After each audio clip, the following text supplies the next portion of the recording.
Agua, sí, agua, sí. Vamos por ahí.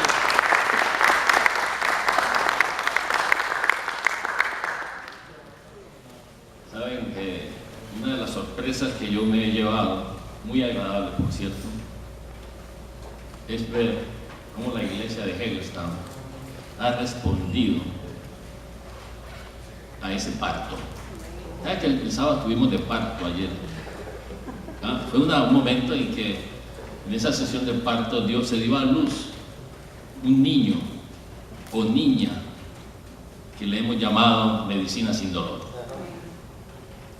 Aparte de ese parto, de ese nombre que le hemos llamado medicina sin dolor, estuvimos hablando de otro concepto llamado la misión terapéutica del reino de Dios. Que esa misión terapéutica del reino de Dios, de acuerdo al contexto que estuvimos hablando, en mi opinión personal, es la herramienta, en primer lugar, oportuna, en segundo lugar, coherente a las necesidades de la sociedad que estamos en este momento viviendo, en un mundo. Yo di el contexto y quiero volver a reforzar la idea de que yo personalmente considero que es una herramienta muy apropiada, muy adecuada en este momento histórico del mundo actual.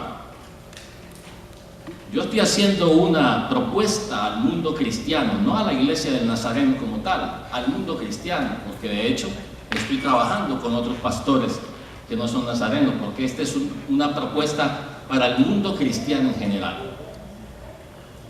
Van a observar, y le doy gracias a Dios, en las redes sociales hemos tenido una respuesta increíble de varios países, y yo sé que esta iglesia en particular fue el lugar, el sitio donde se dio nacimiento a esto que yo considero que no sabemos a dónde va a llegar. El día viernes estuvimos hablando del concepto de misión terapéutica del reino de Dios y el modelo terapéutico como el proceso operativo de la misión. Estamos utilizando una terminología fresca, clara y adecuada para este mundo de hoy. Por eso usted oye el término terapia, y hablamos anoche de patología espiritual, comenzamos el tema, el concepto, y hoy lo vamos a finalizar, el concepto de patología espiritual. Tengo que hacer un poquito retroceder para la gente que no estuvo en la etapa inicial de este concepto de patología espiritual, y decirles que nosotros hicimos un ejercicio espiritual. El concepto de patología sabemos que es cuando alguien tiene un tumor y el médico hace extraer una parte de ese tejido o una biopsia, y esa biopsia o ese tejido se lleva al departamento de patología, y ahí nace el concepto, y en patología la persona encargada tiene sus recursos para describir qué clase de células componen esa parte del tejido y determinar si es una célula buena o mala. Nosotros como tal no utilizamos un tejido orgánico, sino que yo me llevé a la tarea de llevar al laboratorio espiritual a los 12 discípulos de Cristo. E hicimos patología ayer y llegamos a varias conclusiones, como en el laboratorio de patología. ¿Qué fue lo que sacamos de conclusión con los 12 apóstoles cuando los pusimos? Dijimos que eran hombres carnales. El diagnóstico fue malo y lo dimos con evidencias. Dijimos que los apóstoles de Cristo, que analizamos su perfil desde el momento de su llamado hasta el día antes del Pentecostés, ¿cuáles eran las características? En primer lugar, dijimos egoístas. Hoy no voy a hablar de cada tema de esto, pero simplemente pero dijimos y dimos los conceptos, explicamos y los fundamentos bíblicos de por qué ellos eran egoístas. Dijimos también que eran cristianos, oiga bien, que tenían falta de empatía y compasión. También dijimos que los discípulos de Cristo eran hombres sin autocontrol, se airaban y no podían controlar la ira, y dimos exactamente en qué situaciones pasó. También dijimos que los apóstoles de Cristo eran personas que tenían duda y poca fe. También dijimos que ellos, haciendo ese análisis de patología, eran personas, desertoras, cobardes y desleales. Los apóstoles de Cristo. También dijimos que eran personas que tenían soberbia y xenofobia. Dijimos también que eran personas materialistas y traicioneras. Los apóstoles de Cristo. Ese fue el ejercicio de patología que hicimos anoche, y llegamos al final del diagnóstico. Cuando hay unas evidencias como las que hemos señalado, el médico lo único que hace es, de acuerdo a las evidencias, darle el título a la enfermedad que corresponde a esas evidencias. En la Biblia encontramos que todas las personas, cristianas o no cristianas, que tienen estas evidencias están catalogadas como cristianos carnales. Y lo explicamos también, la carnalidad de los apóstoles. Ahora bien, no sería bueno que nos quedásemos diciendo que los apóstoles eran carnales. Entonces viene ahora, cuando usted va al médico y el médico le da su diagnóstico, sea cual fuera la enfermedad, si el médico le dice a usted padece de esta enfermedad, usted le va a preguntar: doctor, explíqueme, ¿y eso por qué me dio a mí? ¿No le ha preguntado hasta el doctor cuando ha ido? Doctor, explíqueme, ¿y eso por qué? Si yo soy una persona sana, si yo como bien, duermo bien, y ahora ¿por qué resulta con esta enfermedad? Explíqueme. Uno quiere preguntarle al doctor que le diga el diagnóstico por qué. Nosotros también vamos a preguntarnos por qué ese diagnóstico. ¿Qué era las evidencias? Bueno, ya las analizamos. Entonces el médico le va a decir: mira, esta enfermedad tiene la causa en esto y esto, y la propuesta como médico que yo te voy a hacer es que te vas a tomar esta medicina y este tratamiento. Como no hablamos como médicos de enfermedades orgánicas como tal, sino hablando en una analogía, ya les expliqué que estábamos hablando en términos de una analogía, así como Cristo hablaba en parábolas. Entonces el médico, que ya sabe qué tipo de enfermedad tiene, le va a hacer la propuesta de la medicina correcta y el tratamiento que tiene que usted que seguir para poder eliminar ese tipo de patología que tiene. Bueno, resulta que hay enfermedades que no se curan con aquellas medicaciones que venden en las farmacias. Hay enfermedades que necesitan que el médico sea quien dé la fórmula y su firma para que la vaya a conseguir a determinados sitios, porque no se la venden a todo el mundo. Los apóstoles, cuando se vieron que estaban en esa situación, el médico en este caso es nuestro Señor. Él sabía cuál era la medicina que necesitaban. Él sabía cuál era el procedimiento que ellos requerían. En 3 años y medio, ellos no necesitaban más clases. Ellos no necesitaban escuchar más predicaciones. Ellos no necesitaban crecer más en el conocimiento de la palabra. Es decir, que la medicina que ellos necesitaban no se recibía añadiéndole al conocimiento más conocimiento, porque lo tenían de sobra, 3 años y medio, con el Señor, con el maestro de maestro. Una vez me di a la tarea de más o menos de calcular cuántas horas créditos universitarios tuvieron ellos del entrenamiento, y yo llegué a la conclusión que ellos estudiaron 8 años de universidad. Esto lo calculé en horas créditos universitarios. Eso significa que ellos eran, hablándolo de estudio en conocimiento, eran personas con un posgrado en teología. Lo tenían todo el conocimiento, pero tenían esa enfermedad. Cristianos carnales. Eran carnales, con todo el conocimiento, con todo lo que ellos habían visto. El Señor sí tenía la medicina apropiada. Les dijo el Señor: así como están ustedes, hay que llevárselos en una camilla. Están graves, están enfermos. con todas esas evidencias que hemos señalado, están graves. Y ustedes, así como están, no pueden cumplir la gran comisión.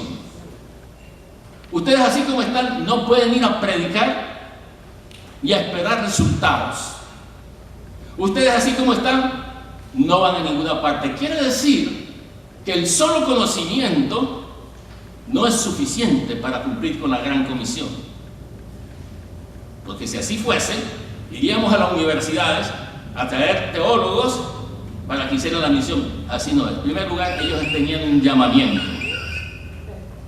Como les dije, en ese estado patológico, espiritualmente hablando, estaban graves. No iban a llegar a ninguna parte. Y si el Señor los dejaba ahí, no hubiésemos hoy en día tenido la oportunidad de estar aquí en este lugar escuchando palabra de Dios. ¿Qué necesitaban ellos? ¿Cuál era la enfermedad? ¿Cuál era la medicina? El Señor entonces tuvo que hacer un plan. Él resucitó. Tuvo que Cristo morir, resucitar y aparecérseles de nuevo y decirles, en otras palabras, ustedes como están, no están listos todavía. Váyanse a Jerusalén y esperen hasta que sean investidos de la promesa. Una promesa profética que ya se había dado. Y el mismo Jesús, la promesa que yo mismo le hablé a ustedes. Volviendo un poquito al concepto de carnalidad, como lo mencioné anoche, quizás alguna persona diga, ¿qué es eso de que eran cristianos carnales? Para que expliquemos un poquito más y usted entienda qué es un cristiano carnal. El apóstol Pablo, en Efesios capítulo 2, 3, voy a leer ese pasaje, dice que un cristiano carnal es aquel que hace la voluntad de la carne y de los pensamientos y anda conforme a la corriente de este mundo, conforme al príncipe de la potestad del aire, el espíritu que obra en los hijos de desobediencia. Ese es uno de los cuantos textos bíblicos que podíamos señalar que lo menciona el apóstol Pablo. Y expliqué que la razón, la causa de la carnalidad, una de las razones es que todo ser humano, toda persona nace con lo que llamamos la naturaleza carnal. Cuando estábamos pequeños nos decían que era el pecado original. En la Iglesia Católica, cuando yo iba al bautismo, a las clases, nos hablan del pecado original. Ese pecado original, que también tiene otros nombres que significan lo mismo, le llamamos en algunos lugares el pecado de estado. Le llamamos la naturaleza pecaminosa que nace con nosotros. Eso quiere decir que todos los que nacemos, todos los que hemos nacido, nacemos con una tendencia hacia hacer lo malo. Nadie nace con la tendencia a hacer únicamente lo bueno. Siempre la tendencia del niño desde que nace con la tendencia a hacer lo malo. ¿Por qué? Porque la influencia de esa naturaleza nos lleva a ponernos de parte de la influencia del mundo. Esto funciona como los microorganismos. Lo explicaba anoche. ¿Qué son los microorganismos? Les decía anoche que los alimentos, cuando se descomponen, es porque los microorganismos han tenido un ambiente apropiado para desarrollarse, y ahí es cuando se descomponen los alimentos.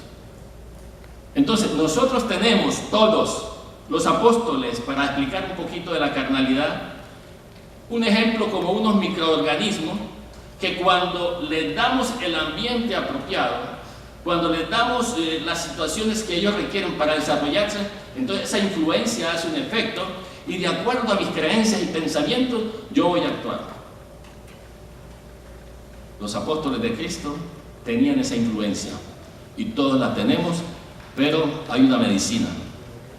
Esta medicina simplemente lo que hace es que usted va a recibir el poder para no darles a esos microorganismos o a esa naturaleza carnal la posibilidad de que usted sea una persona egoísta, como todos los indicativos que dimos a los discípulos. Entonces, estamos un poquito claros en esto, lo de la carnalidad. El diagnóstico era realmente malo. Otro ejemplo que podemos ver de de carnalidad, todos vemos la iglesia en Corinto. Y Pablo también describió que le decía a la iglesia de Corinto, en base a este mismo diagnóstico, le decía a la iglesia: de manera, hermanos, que yo no pude hablaros como a espirituales, sino como a carnales, como a niños en Cristo. Ahora entendemos un poco más el concepto. El cristiano carnal es un cristiano que están en todas las iglesias. Si Cristo los tuvo por 3 años, usted no espera que la iglesia también, es un proceso, es parte del proceso. No es malo, pero sí hay una opción que viene de Dios para pasar de cristiano, dijimos, carnal, a un cristiano espiritual. Y eso fue lo que exactamente pasó con los apóstoles, que hay una bendición de Dios, una respuesta de Dios a esa enfermedad que ellos tenían. Y aquí se dividen muchos pensamientos en la iglesia cristiana, que llamamos nosotros el bautismo con el Espíritu Santo. Se llama, la medicina es el bautismo con el Espíritu Santo, es la promesa de Dios, pero yo lo he considerado como el procedimiento, el bautismo con el Espíritu Santo. Por eso el Señor le dijo: mas vosotros seréis bautizados con el Espíritu Santo dentro de no muchos días. Ahí estaba el Señor hablándole de la medicina que ellos necesitaban para la condición carnal que ellos tenían. No voy a hablar de la diferencia de otras organizaciones que se refieren al bautismo del Espíritu Santo, o al énfasis que le dan. El énfasis de Dios para el bautismo con el Espíritu Santo no es simplemente lo externo, es que Dios tenía que hacer una obra en el corazón de ellos. El problema radicaba en el corazón de los discípulos. Todas esas evidencias que hemos dado de síntomas carnales necesitaban una medicina especial, y ahí es donde se centraliza o se enfoca la medicina, en el corazón de los discípulos. Ellos experimentaban una lucha interna. Usted y yo sabemos que por muy cristianos que seamos, en algunos momentos tenemos unas luchas internas increíbles. Somos humanos, lo sentimos así. Ellos lo sintieron. Todo creyente lo experimenta. En algún momento usted tiene la inclinación de hacer algo malo y de pronto lo ha hecho. No somos robots, los apóstoles de Cristo, y Cristo no fracasó porque ellos eran como eran. Es que esto es parte de un proceso. A la iglesia de Corinto, como dije, Pablo les dijo: yo no pude hablarles como espirituales. En la iglesia de Corinto había pleitos, disensiones, murmuración, y todas esas eran manifestaciones de la carnalidad. Y Pablo está diciendo: estas son evidencias de un niño. Usted no sabe que hay cristianos a veces que cuando usted no les da algo se ponen a llorar y tratan de manipular para conseguir lo que quieren. Son actuaciones de un niño. El cristiano que es carnal tiene muchas evidencias. Se enoja cuando no le dan lo que quiere. Los niños no saben esperar. El niño cuando le da hambre llora y consigue lo que quiere llorando. Bueno, esas son evidencias de un cristiano. De la misma manera actúa en cualquier grupo, en cualquier iglesia, y uno como pastor debe saber. Cristo tuvo la paciencia de tenerlos a ellos 3 años y medio. Nosotros como pastores tenemos que tener la paciencia de saberlos entender y saberlos ver, pero también con la idea de darles la medicina que Cristo le dio a los apóstoles. Entre ellos habían celos, divisiones, contiendas, vanidad de la mente, jactancia, maldad, agravios, defraudaban a los hermanos. Y nosotros a veces escuchamos: dice, hermano, fulano de tal, y eso que es cristiano. ¿No oíste así? Bueno, tiene la razón, y eso que es cristiano. Los apóstoles hicieron cosas peores. En la iglesia de Corinto, en la cual el pastor fue Pedro, cuando Pedro fue a predicar a Corinto, él inicia la obra.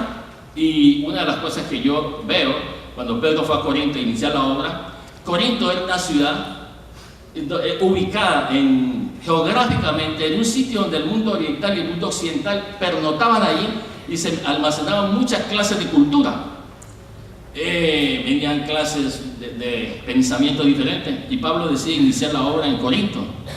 Entonces, en la iglesia de Corinto vienen hermanos o gente de todas partes, de otros países, con diferentes culturas, con diferentes modos de pensar, Y esa es la iglesia que inicia en Corinto Pablo. Y el error de Pablo, digo yo error, es que él apenas está 18 meses. Iniciar una obra en un contexto como ese y estar 18 meses y dejarles todo el legado, Pablo se va y la iglesia queda con toda una cantidad de problemas. Vamos ahora a entrar a lo que yo llamo por el tiempo la medicina. Ya, vamos a hablar de medicina. Después de conocer algunos factores que determinaron el diagnóstico negativo del perfil de los apóstoles, de la misma manera, Dios hará conocer la medicina y todos los procedimientos necesarios que se tienen que ejecutar para que los valores y virtudes del cuerpo, alma, sean potenciados, higienizados y optimizados hasta alcanzar la plenitud espiritual. En el libro que he escrito, les dije que el mensaje de hoy estaba basado en el capítulo 5, que yo le llamo el capítulo 5, comprobación de resultados. Comprobación de resultados no es otra cosa de decirles a ustedes que la medicina de Dios que le dio a los apóstoles sí tuvo efectos positivos. Y ahí estoy señalando no solamente las evidencias de la carnalidad, sino que después de que ellos toman la medicina, se someten al procedimiento de Dios, ya son otras personas, cambian. Y ahí llamo yo comprobación de resultados.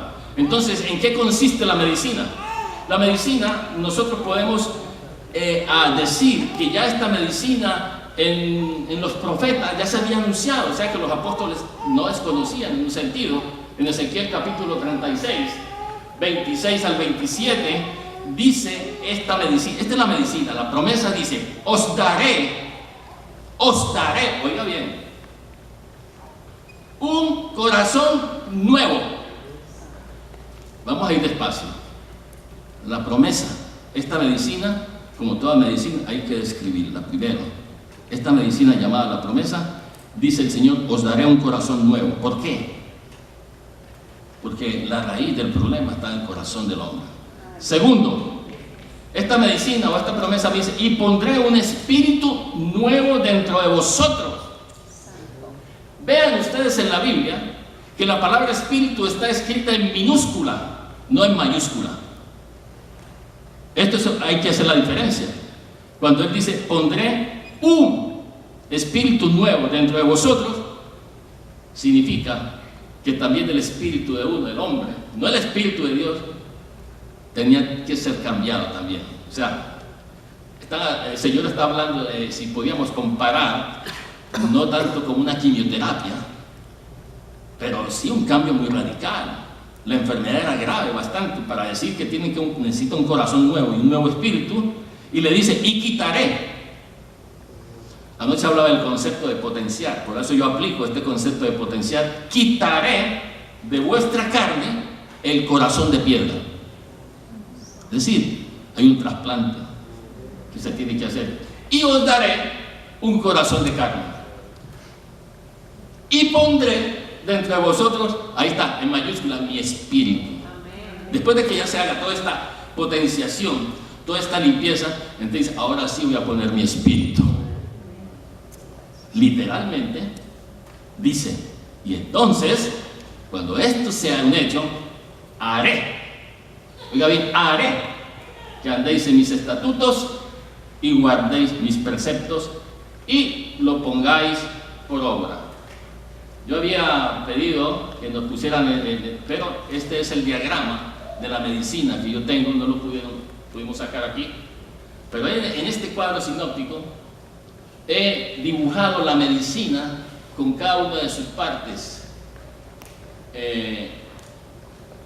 Quizás lo tengo que expresar en palabras. En primer lugar, la medicina y el tratamiento es la promesa del Padre. Acordémonos, la promesa del Padre es la medicina y la describimos en el concepto que acabamos de leer. El verbo quitar, dar, poner y hacer. ¿Qué va a quitar? El corazón de piedra.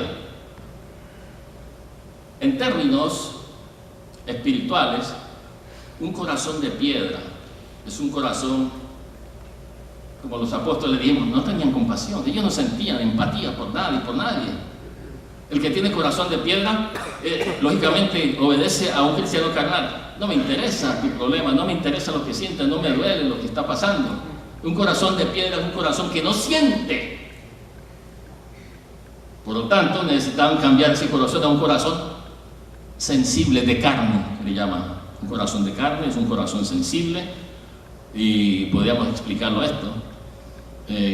Un corazón de piedra podía ser, imaginariamente, pensando, cuando usted va al odontólogo, el odontólogo le inyecta una sustancia que le adormece por completo la parte de la encía y usted no siente nada. Bueno, un corazón de piedra es un corazón que está anestesiado. No siente nada. Oye la palabra de Dios y no le da nada. No ve a Dios por ninguna parte. Todo lo razona de una manera de acuerdo a sus principios. No le da cabida a Dios. No cree en milagros. Duda. Ahora, la duda no es mala. Yo soy una persona que dudo mucho también y cuestiono muchas cosas, pero una duda como la de Santo Tomás, ¿ves? Pondré.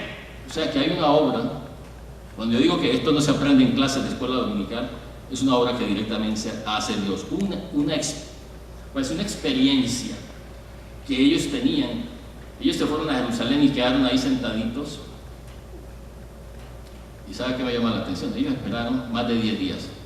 La última aparición que hizo Jesús a ellos se la hizo a los 40 días después de su resurrección. Cuando Jesús les dice a ellos, se van a Jerusalén y esperan que sean investidos de la promesa de esta medicina, me llama la atención que no fue al día siguiente, 10 días. Entonces tuvieron, yo cuento, de 40 días son 50, pero llama Pentecostés. 50 días después de la resurrección es Pentecostés. Entonces están ellos 10 días sentaditos en el aposento, esperando que ser investido o recibir la medicina, la promesa del Padre. Y de acuerdo a lo que ellos pensaban, Jesucristo tuvo que aparecérseles resucitado y decirle: aquí estoy, ahora sí, me tienen que creer, vayan y me esperan 10 días. No les dijo 10 días, en pocos días van a ser llenos del Espíritu Santo. Ellos obedecieron, afortunadamente. Obedecieron, y ese día, yo no hago mucho énfasis el día del Pentecostés o ese acontecimiento como lo que algunos grupos hacen. Lenguas repartidas como de fuego, comenzaron a hablar en otros idiomas. Si usted se pone a hablar, a ver realmente el día del Pentecostés, ellos hablaron idiomas, lenguas que tenían su propio código de significado. ¿Y por qué ellos tenían que hablar en diferentes lenguas? Ellos no hablaron en diferentes lenguas. Ellos hablaron en su idioma. El milagro consistía en que la gente los escuchaba en su propia lengua. Lean la palabra de Dios. Y vemos, una vez yo respeto mucho, me decía: hermano, ellos no hablaron lenguas. La gente que escuchaba en su propio idioma. ¿Dónde estuvo el don? ¿En el hablar o en el oír? Entonces, hablemosles el don del oído. Amén. Y esto está literal. Yo no estoy inventando ni dando un concepto nuevo. Es como la palabra lo veo, lo leo, literalmente. Cada uno escuchaba en su idioma lo que los apóstoles decían. El que era hebreo escuchaba en hebreo. El que venía de los países de Arabia y de todos los judíos que venían, escuchaban en su idioma que habían nacido. Bueno, quitaré el corazón de piedra. El verbo imperativo, quitaré, tiene la connotación de una acción para lograr un fin. Él me dijo una vez: hermano, ¿usted es bautizado con el Espíritu Santo? Yo le dije: sí. Y el día que usted fue bautizado con el Espíritu Santo, habló en lengua, le dije: no. Entonces me dice: ¿cómo así? Entonces usted no es bautizado con el Espíritu Santo. Yo me hice a reír. ¿De dónde sacaste ese concepto? Explíqueme. Sentémonos, hagamos una exégesis bíblica y nos sentamos a analizar lo que usted me acaba de decir. Yo le explico lo que yo tengo entendido. Yo soy bautizado con el Espíritu Santo, y el día que yo recibí el bautismo con el Espíritu Santo, no hablé en lenguas. Amén. Yo respeto a los que hablan en lengua. Yo no cuestiono eso. Puede ser el Dios que está hablando de esa manera. Pero en mi caso, yo no hablo lenguas. Pero lo que sí te puedo